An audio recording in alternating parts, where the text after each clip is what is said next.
दोस्तों, मैं राहुल चौधरी स्वागत करता हूं आपके YouTube चैनल गैलेंट क्लासेज में।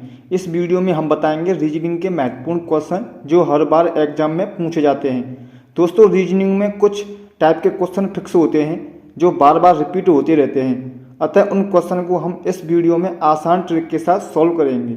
आपको रीजनिंग के प्रश्न सॉल्व करने के लिए पेन उठाने की जरूरत नहीं पड़ेगी। तो आइए दोस्तों, देखते हैं पहला प्रश्न क्या कहता है।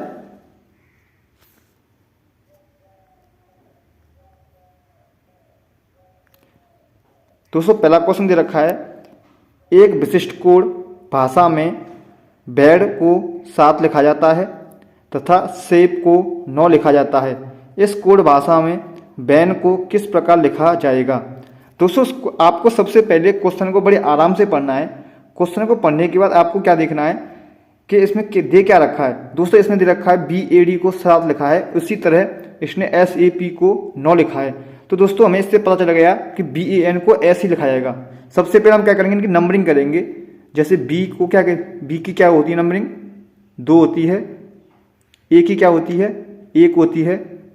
और D की क्या होती है, 4 होती है।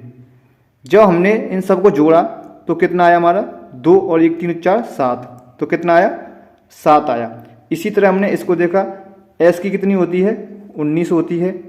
A की कितनी होती है, 1 होती है। और P की कितनी होती है, 16 होती है। जब हमने इन सबको जोड़ा तो कितना आया आपका, 19 और 1 20 30 36। दोस्तों, स्टूडेंट क्या करता है, यहीं पे आके क्वेश्चन को छोड़ देता है, क्योंकि वो देखता है कि यहाँ से तो मिल ही नहीं रहा। पर दोस्तों, हमें इसे आगे सॉल्व करना। हम क्या करेंगे, 36 दे रखा है, इसको भी जोड़ देंगे तो कितना आएगा हमारा, 9 हो जाएगा।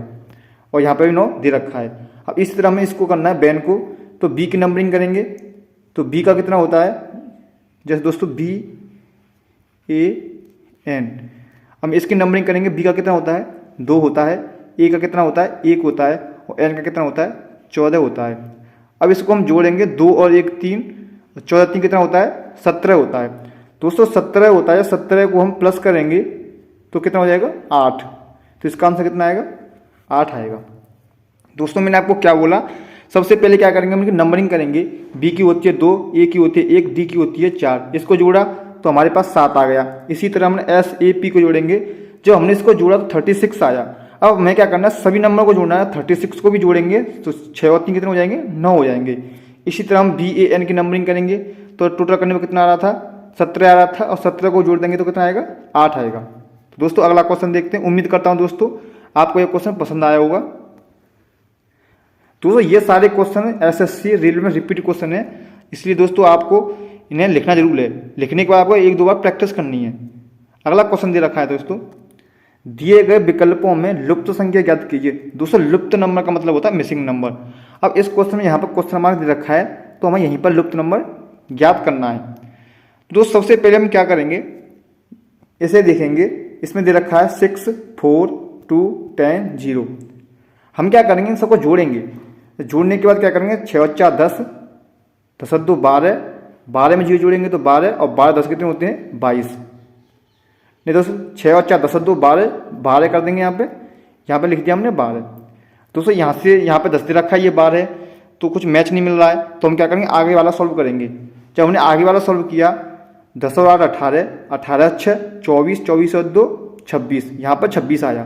तो दोस्तों, हमने एक चीज़ देखी, यहाँ पर 10 है, यहाँ पर 12, यहाँ पर -2 किया है, यहाँ पर 26 है, यहाँ पर 24 है, यहाँ पर -2 किया है। तो इसी तरह हम इसे सॉल्व करेंगे तो 24 और 12 कितने हो जाएंगे आपके, 26 हो जाएंगे। 26 और 10 कितने हो जाएंगे, 36 हो जाएंगे। और 36 और 10 कितने हो जाएंगे, 40 हो जाएंगे। अगर हम 40 में से -2 करेंगे तो कितना हो जाएगा, 38। तो यहाँ पर आंसर कितना आएगा, 38 ऑप्शन दे रखा है। तो दोस्तों, इसका आंसर क्या होगा, ऑप्शन C। दोस्तों, मैंने आपको क्या बोला, सबसे पहले हम क्या करेंगे, जो कोने पर दे रखे हैं उनको जोड़ेंगे। 6 4 10, 10 और 2 12। अब 12 दोस्तों, इस टाइप के क्वेश्चन हम क्या करते हैं कि ऐसे सॉल्व करते हैं जैसे कि बीच की संख्या में प्राप्त हो जाए। तो हमें या तो गुणा करके देखते हैं या प्लस करके देखते हैं। जब हमने प्लस करके देखा, 6 4 10 और 2 12, 2 कम हो रहे हैं। इसी तरह हमने यहाँ पे जोड़ा, यहाँ पर भी हमें 26 प्राप्त हुआ था, जबकि दे रखा 24, यहाँ पर हमें 2 कम प्राप्त हुए हैं। इसी तरह हम इसे सॉल्व करेंगे तो यहाँ पे हो रहा था हमें 40, और इसमें -2 करेंगे तो कितना आएगा, 38। तो इसका आंसर कितना आएगा, 38। दोस्तों, अगला क्वेश्चन देखते हैं। अगला क्वेश्चन क्या दे रखा है, दोस्तों इसमें दे रखा है वेन डायग्राम। दी गई प्रश्न आकृति का सही वेन आरेख बताइए। दोस्तों मैंने आपको इससे पहली क्लास में बताया था, वेन आरेख का मतलब होता है जो भी शब्द दिए होते हैं उनका आपस में संबंध। इस क्वेश्चन में हम क्या करेंगे, आपस में संबंध दे रखे हैं। इसमें दे रखा है दिल्ली, श्रीलंका और एशिया। दोस्तों में ऐसा वेन डायग्राम बनाएंगे जो इसमें आपस में एक दूसरे का संबंध हो।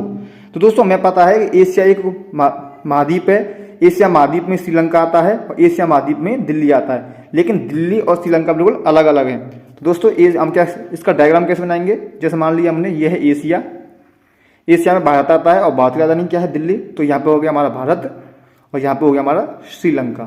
तो इसका आंसर क्या होगा, इसका आंसर होगा ऑप्शन नंबर बी। दोस्तों वेन डायग्राम को करने के लिए मैंने आपको क्या बोला है कि इनमें जो शब्द रखे होते हैं उनका संबंध देखते हैं, वो संबंध क्या है। दोस्तों मैं उम्मीद करता हूँ आपको ये प्रश्न समझ आ गया होगा। दोस्तों अगर आपको हमारे क्वेश्चन समझ में आ रहे हैं तो दोस्तों प्लीज़ हमारे चैनल को लाइक जरूर कर लें और दोस्तों सब्सक्राइब करना जरूर ना भूलें। सब्सक्राइब करने के बाद बेल आइकन दबा दें, जिससे कि आपको नोटिफिकेशन आता रहेगा। दोस्तों आपका सपोर्ट की बहुत ज़रूरत है, क्योंकि दोस्तों जब आप लाइक और सब्सक्राइब करते हैं तो हमें थोड़ी हिम्मत मिलती है। तो दोस्तों अगला क्वेश्चन देखते हैं। अगला क्वेश्चन क्या दे रखा है, एक स्त्री की ओर संकेत करते हुए रोहित ने कहा, वह मेरे पिता की पत्नी के पुत्री की बहन है। वह स्त्री रोहित से किस प्रकार संबंधित है। दोस्तों ये बहुत ही इंपॉर्टेंट क्वेश्चन है। इसे सॉल्व करने के लिए सबसे बेस्ट तरीका होता है कि जो क्वेश्चन दे रखा है वो हम उसे खुद मान लेते हैं, स्वयं मान के क्वेश्चन को सॉल्व करते हैं। जैसे इसने दे रखा है, एक स्त्री की ओर संकेत करते हुए रोहित ने कहा, वह मेरे पिता की पत्नी के पुत्री की बहन है। वह स्त्री रोहित से किस प्रकार संबंध है। दोस्तों मैं आपसे गारंटी के साथ कह सकता हूँ 99% लोग इसका आंसर गलत देते हैं। वो कैसे देते हैं मैं आपको आगे बताऊंगा। दोस्तों मैंने आपको क्या बोला, इस टाइप क्वेश्चन को सॉल्व करने के लिए हम स्वयं मान लेते हैं। जैसे रोहित दे रखा है तो रोहित जब मान लेंगे हम स्वयं, तो मेरे पिता, तो वह मेरे पिता, तो मेरे पिता हो गए, पिता की पत्नी कौन होगी, मेरी माँ हो गई, मेरी माँ के पुत्र की पुत्री। तो दोस्तों मेरे माँ के पुत्र कौन होगा, एक मैं होऊंगा। जैसे मान लीजिए मैं खुद हो गया और उसकी पुत्री मतलब मेरी बेटी होगी, तो बेटी की बहन क्या होगी, तो मेरी बेटी होगी। दोस्तों अगर यहाँ पे ये बोलता, अगर रोहित अकेला इंसान होता तो इसका आंसर होता पुत्री, पर दोस्तों यहाँ पर दे रखा है पिता की पत्नी के पुत्र। तो दोस्तों पिता की पत्नी के पुत्र एक या दो भी हो सकते हैं। तो दोस्तों मान लिया कि रोहित का एक और भाई है, तो उसकी बेटी क्या लगेगी, रोहित की भतीजी लगेगी। तो इसका आंसर पुत्री तथा भतीजी दोनों होंगी। दोस्तों इसे हम डायग्राम से भी कर सकते हैं। जैसे मान लो इसने दे रखा है, एक स्त्री की ओर संकेत करते हुए रोहित ने कहा। दोस्तों मान लीजिए ये रोहित है, इसके बाद क्या दे रखा है, रोहित ने कहा वह मेरे पिता, जो रोहित के पिता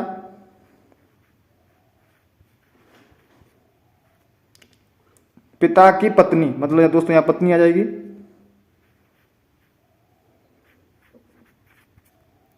पत्नी के पुत्र, दोस्तों मतलब यहां पुत्र आ जाएगा, पुत्र की पुत्री, मतलब दोस्तों यहां पर पुत्री आ जाएगी, पुत्री आ गई, कि बहन मतलब बहन यहां पे आ जाएगी, बहन हो गई। अब क्या बोला है, तो वह स्त्री रोहित से किस प्रकार संबंधित है। तो दोस्तों ये रोहित है आपका। अब मान लो दोस्तों अगर रोहित अकेला है तो रोहित की पुत्री होगी जी, तो आंसर क्या होगा, पुत्री होगा। अब मान लो रोहित का भाई है, जैसे मान लो पुत्री का भाई है, तो रोहित की क्या लगेगी जी, भतीजी लगेगी।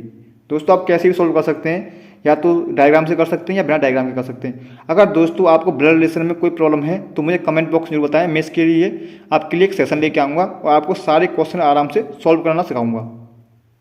दोस्तों मैं उम्मीद करता हूँ आपको ये क्वेश्चन समझ आ गया होगा। तो दोस्तों देखते हैं अगला क्वेश्चन। अगला क्वेश्चन दे रखा है, दिए गए विकल्पों में से संबंधित संख्या को चुनिए। दिए गए विकल्पों में से संबंधित संख्या को चुनिए। क्वेश्चन दे रखा है 3, 10, 7। दोस्तों इस टाइप क्वेश्चन क्या होता है, जो संबंध इसका इसके साथ होगा वही संबंध इसका इसके साथ होगा।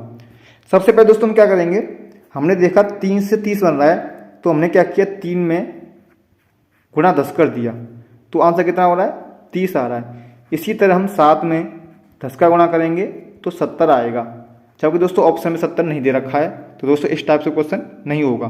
दोस्तों मैं आपको इस क्वेश्चन में सिखा रहा हूँ, आप सोच कह सकते हैं एग्जाम हॉल में। दोस्तों मैं करा तो इसे एक बार में करा दूंगा, लेकिन उससे फायदा नहीं है। दोस्तों आप कैसे सोच सकते हैं, जब तक आप क्वेश्चन के बारे में सोचेंगे नहीं, आप क्वेश्चन को सॉल्व नहीं कर पाएंगे। तो इसलिए दोस्तों हमने सबसे पहले क्या किया, इसमें 10 का गुणा करके देखा, नहीं आया। अब इसके बाद क्या करेंगे, हम इसमें दूसरा अप्रोच लगा के देखेंगे। दोस्तों मैंने क्या किया कि 3 का क्यूब किया, 3 का क्यूब। तो 3 का क्यूब कितना होता है, 3 गुणा 3 गुणा 3 कितना हो गया, 27 हो गया। फिर इसके बाद क्या किया, मैंने इसमें 3 जोड़ दिया, कितना हो गया, 30 हो गया। तो दोस्तों यहाँ पर 30 आ रहा है। मैं क्या किया, सबसे पहले 3 का क्यूब किया, 3 का 9 किया 27, फिर इसमें क्या किया, मैंने आपको 3 जोड़ दिया, तो कितना हो गया, 30 हो गया। अब इसके बाद क्या करना है, अब हम 7 को देखते हैं। जब हम 7 का क्यूब करेंगे तो 7 का क्यूब कितना होगा, 7 मल्टीप्लाई 7 मल्टीप्लाई 7, तो कितना हो जाएगा, 7 से 7 49 और 7 363, 343 हो जाएगा।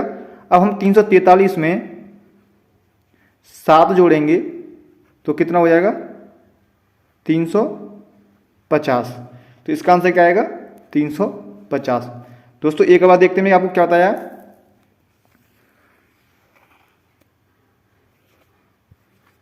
मैंने आपको क्या बोला कि सबसे पहले हम क्या करेंगे, 3 का क्यूब करेंगे, फिर उसमें हम 3 जोड़ देंगे, 3 जोड़ दिया, उसका कितना आया हमारा, 30 आया। इसी तरह मैंने आपको क्या बोला, 7 का क्यूब कर देंगे, फिर इसमें हम 3 जोड़ देंगे, तो कितना आएगा हमारा आंसर, 350। क्योंकि दोस्तों इसका आंसर क्या होगा, 343 होगा, 343 होगा। 343 होने के बाद क्या करेंगे, इसमें हम 7 जोड़ देंगे, तो 350 से आंसर हो जाएगा। तो दोस्तों हम उम्मीद करते हैं आपको इस प्रश्न को अच्छे समझ गए होंगे। सारे प्रश्न इंपॉर्टेंट हैं, इसलिए सारे प्रश्नों को नोट जरूर कर लीजिएगा। और दोस्तों आपको हमारी वीडियो अच्छी लगी हो तो कमेंट बॉक्स में कमेंट करके जरूर बताइएगा।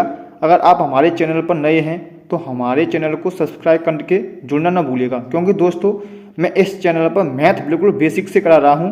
अगर आप मैथ में बिल्कुल कमज़ोर हैं तो घबराने की ज़रूरत नहीं है, मेरी वीडियो देखने के बाद आपका डर हमेशा के लिए ख़त्म हो जाएगा। दोस्तों अगला क्वेश्चन है आपका,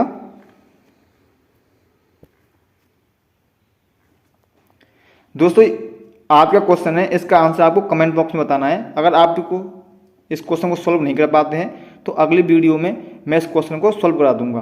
क्वेश्चन क्या दे रखा है, सायंकाल 8:30 बजे घड़ी के घंटे एवं मिनट की सुई के बीच का कोण क्या होगा। ऑप्शन ए है 90 डिग्री, ऑप्शन बी है 75 डिग्री, ऑप्शन सी है 60 डिग्री, ऑप्शन डी है 85 डिग्री। दोस्तों इसका आंसर आपको कमेंट बॉक्स में बताना है। अगर दोस्तों आपको हमारी वीडियो पसंद आई हो तो लाइक जरूर करिएगा। तब के लिए धन्यवाद।